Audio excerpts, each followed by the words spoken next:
Hoje, mergulharemos na extraordinária jornada de Moisés, um homem cuja vida foi entrelaçada com milagres, desafios e uma missão divina. A escravidão dos hebreus no Egito é um episódio central na narrativa bíblica, descrito principalmente no livro do Êxodo. Esse período de opressão começou quando um novo faraó, que não conhecia José, o antigo vizir hebreu que havia desempenhado um papel crucial ao salvar o Egito da fome, ascendeu ao trono. Preocupado com o crescimento da população hebraica, o faraó decidiu subjugá-los através do trabalho forçado. Inicialmente, os hebreus foram tratados como trabalhadores, mas à medida que a população continuava a crescer, o faraó tomou medidas mais draconianas para controlá-los. Os hebreus foram escravizados e submetidos a trabalhos árduos na construção de cidades e monumentos egípcios, como as cidades de Pitom e Ramsés, mencionadas na Bíblia. O faraó, temendo que os hebreus se tornassem uma força rebelde, ordenou medidas cruéis para enfraquecê-los. Ele decretou que todos os recém-nascidos do sexo masculino deveriam ser lançados no rio Nilo, numa tentativa de controlar o crescimento da população hebraica. A opressão e o sofrimento dos hebreus eram intensos, mas, mesmo em meio a essa escuridão, Deus estava preparando um libertador. O nascimento de Moisés é um episódio crucial na história que precedeu sua liderança e as grandes obras de Deus por meio dele. Com a ordem de jogar todos os meninos no rio, Amram e Joquebede, pais de Moisés, que eram descendentes da tribo de Levi. Ao ver a beleza de seu filho recém-nascido, Joquebede sabia que algo precisava ser feito para salvar a vida do bebê. Com coragem e fé, ela e Amram decidiram esconder Moisés por 3 meses. Contudo, quando se tornou impossível manter o segredo, eles começaram a elaborar um plano arriscado. Joquebede preparou uma cesta de junco e a impermeabilizou com betume e piche. Com lágrimas nos olhos, ela colocou Moisés na cesta e a depositou nas margens do Nilo, confiando que Deus o protegeria. Sua filha mais velha, Miriam, ficou de guarda para observar o destino do irmão. A cesta flutuou o rio abaixo, e por uma divina coincidência, chegou à área onde a filha do faraó estava se banhando. Intrigada pela beleza do bebê, ela decidiu adotá-lo como seu próprio filho, chamando de Moisés, que significa tirado das águas. Sem saber, a filha do faraó estava cumprindo involuntariamente o plano de Deus para preservar a vida do futuro libertador dos hebreus, Miriam, que estava observando de longe. Astutamente ofereceu os serviços de uma ama, a própria mãe de Moisés. Dessa forma, Joquebede foi autorizada a cuidar de seu próprio filho, enquanto Moisés crescia sob a proteção do palácio egípcio. O nascimento de Moisés é uma história de sacrifício, coragem e fé. Joquebede arriscou sua própria vida para salvar a vida de seu filho, e Deus, em sua providência, guiou os acontecimentos para garantir que Moisés crescesse em um lugar onde, eventualmente, lideraria a libertação de seu povo da escravidão no Egito. A vida de Moisés como filho adotivo da filha do faraó é uma narrativa fascinante e repleta de eventos que moldaram sua identidade e destino. Criado nos esplendores do palácio egípcio, Moisés experimentou tanto a opulência quanto a cultura egípcia, fatores que, mais tarde, influenciariam sua habilidade de liderar os hebreus durante a jornada pelo deserto. Desde muito cedo, Moisés foi educado nas artes, ciências e estratégias militares do Egito. Ele cresceu como um príncipe, cercado por riquezas e luxos. No entanto, mesmo nesse ambiente privilegiado, ele não perdeu o vínculo com suas raízes hebraicas. A Bíblia destaca que, ao atingir a maturidade, Moisés escolheu identificar-se com seu povo de origem. Visitando-os e testemunhando a dura realidade de sua escravidão, num incidente famoso, ao presenciar um egípcio maltratando um hebreu, Moisés ficou indignado e interveio, matando o opressor. Esse ato, no entanto, levou-o a fugir para o deserto de Midian, onde viveria por muitos anos antes de retornar como líder dos hebreus. Ao longo dos anos, o treinamento egípcio e a experiência no deserto prepararam Moisés para a missão divina que o aguardava. Quando ele finalmente retornou ao Egito, já não era apenas um príncipe educado, mas também um homem moldado pela experiência, pela fé e pela orientação de Deus. Enquanto em Midian, Moisés trabalhou como pastor de ovelhas. Durante esse tempo, aprimorou seu caráter e adquiriu habilidades essenciais para liderar. Sua vida tomou um rumo extraordinário quando, um dia, enquanto estava nas proximidades do Monte Sinai, viu uma sarça ardente que queimava, mas não se consumia. Intrigado, Moisés se aproximou, e ali, Deus falou com ele e o chamou para liderar a libertação de seu povo.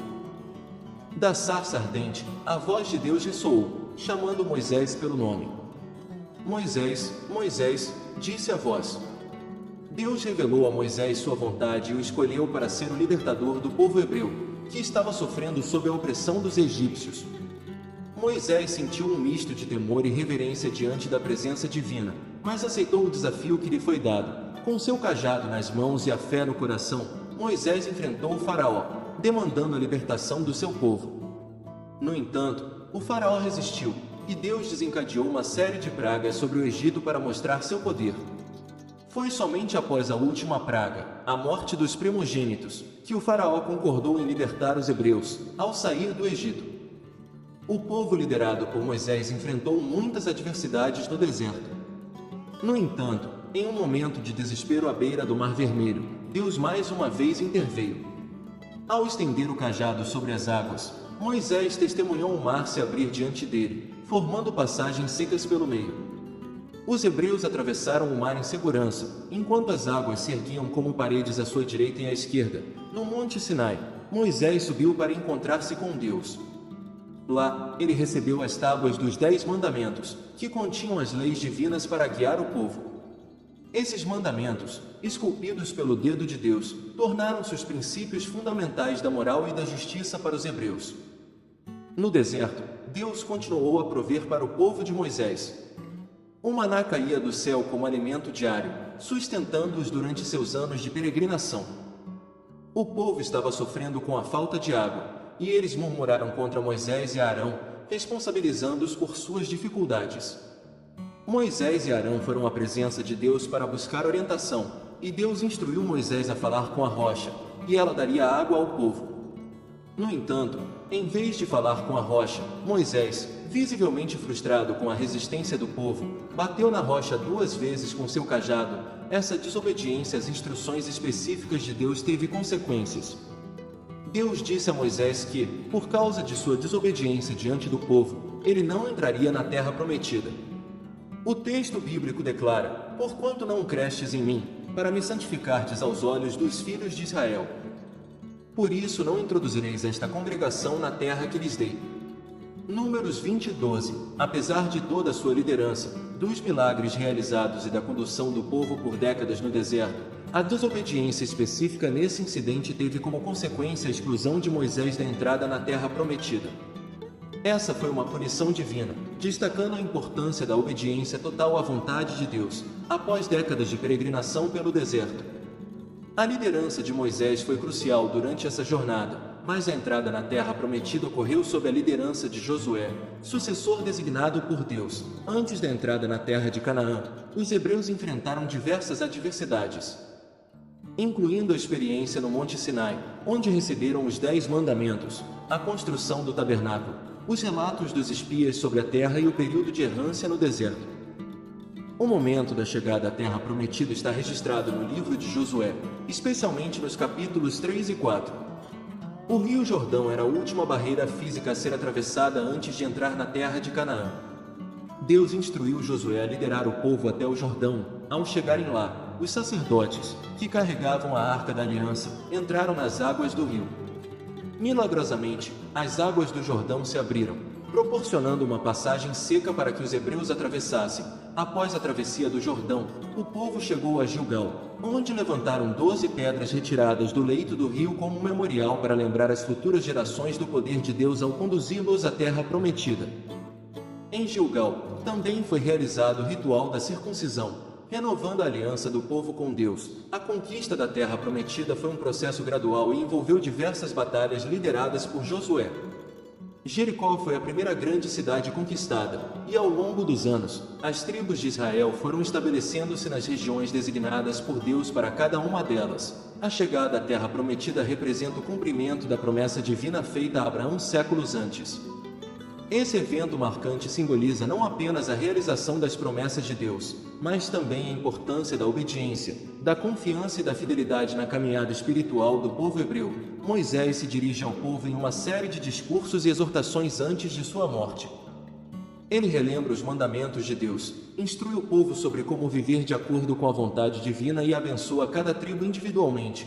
Moisés subiu ao Monte Nebo, de onde podia ver toda a terra prometida. Foi lá, na presença de Deus, que Moisés faleceu. O texto bíblico diz que Deus mesmo sepultou Moisés, e ninguém conhece o local exato de seu sepulcro até hoje. A trajetória de Moisés, embora repleta de obstáculos, é uma poderosa lembrança de como a obediência e a fé podem moldar o curso da história. O episódio da Terra Prometida, embora Moisés não tenha ingressado nela, destaca a soberania divina e a importância de confiarmos no plano perfeito de Deus, mesmo quando não compreendemos completamente. Que a vida extraordinária de Moisés nos inspire a perseverar em meio às adversidades, a confiar na orientação divina e a buscar a fidelidade a Deus, independentemente dos desafios que enfrentamos. Que possamos aprender com essa jornada notável e aplicar suas lições atemporais às nossas próprias vidas. Obrigado por nos acompanhar nesta exploração da história de Moisés. Até a próxima! Se você gostou deste vídeo, deixe seu like, compartilhe com seus amigos e familiares, inscreva-se no canal para mais vídeos como este, e ative o sininho para não perder nenhum vídeo novo.